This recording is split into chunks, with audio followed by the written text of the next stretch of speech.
The first printed photojournalistic photos were interpreted from engravings. It started in 1853 when the first known photojournalist started documenting the Crimean War. It was Karol Zathmari. Since this technique was very hard to master and took up a large amount of time, surviving prints are few. The Leica camera was introduced in 1925. It was revolutionary to the photographers of the day, seeing as the previous cameras were bulky. They took too long to set up, and it was very time-consuming changing the plates to print a photograph. Another game changer for photographers in this era was the invention of a commercial flashbulb in 1927. A major moment for American photojournalism started during the Great Depression in the 1920s and lasted until 1960. Ironically, this is called the Golden Age of photojournalism. Franklin Delano Roosevelt created the Farm Security Administration in 1935 and sent out photographers to document what was happening around America. Many iconic photographers were produced during this era. Perhaps one of the most famous is Dorothea Lange. She produced one of the most viewed photos in American history called The Migrant Mother. Florence Owens Thompson, the lady who was photographed, worked numerous odd jobs in an attempt to gain money to provide for her children. When she was 32, she sold her car tires in an effort to provide for her family. She had agreed to the photo in hopes that others who were in her situation would be helped. Lange went on to win the Guggenheim Fellowship for Creative Arts in the United States and Canada. Another photographer that was produced during the Farm Administration was Walker Evans. In 1935, he began a photographic expedition to the southern states in which he photographed architecture from the antebellum period. Some of his photographs were sent out on traveling exhibitions. Eventually, he worked with time and became professor of photography at the Yale School of Art and Architecture.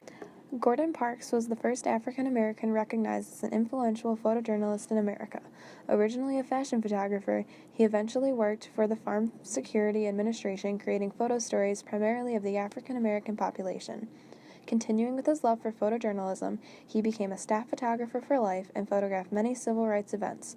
Perhaps his most famous work was of Martin Luther King and Malcolm X. Something huge that impacted the photojournalism world was a technology shift. With the inventions of portable cameras and smartphones, the average citizen could become a photojournalist. The only knowledge they need is basic camera functions and what laws apply to them. For example, if a photo is edited in any way other than toning and cropping, it must be an obvious manipulation. A controversial topic that came out a few years ago was the staging of a photograph. The public misinterpreted the photograph, which was originally an art project. It features a young boy sleeping next to two graves. People took it as a journalistic act and believed that a young boy in Syria was sleeping next to his two late parents. Another ever-changing influence that impacted photojournalism was that new platforms were introduced. People no longer hovered around newspapers and magazines to get their news.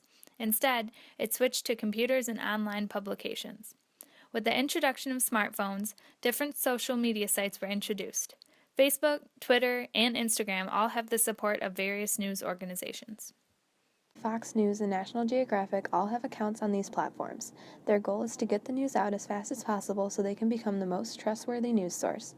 Some news sources even use websites to find photojournalists to employ. National Geographic has a specific site called Your Shot where photographers can post their pictures. Editors then pick the top photos of the day, comment and favorite photos, and give users the chance to have their photo featured in both the magazine and website. They can win this chance by entering weekly assignments or photo contests. The subjects for these vary in creativity and include everything from low light to I Spy. Low light focused on any photograph shot in low light conditions, and I Spy focused on having 3 different photos, an eye opened, an eye closed, and what it saw. The editor or staff member who ran the contest then chooses which photographer they felt best met the requirements of their contest. While the photographer submitting work doesn't get paid, it is an excellent choice if they are first starting out. It gains exposure for the journalist, and they will be able to say with pride, National Geographic published my photo.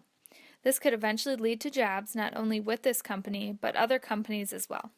With this new medium, the future of being hired as a photojournalist has been greatly impacted. More people will be hired as freelance photographers instead of staff. Many agencies now promote photojournalism in hopes of passing the craft down to young artists. 2 of these agencies include Seven and Magnum. Seven started out as the top 7 photojournalists in the world in 2001.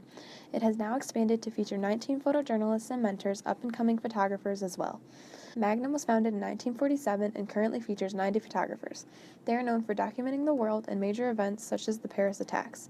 Magnum has 4 main editorial agencies in New York, London, Paris, and Tokyo, and a network of 15 sub-agents across the world. Photojournalism has been around for a significant amount of time. One thing is for certain.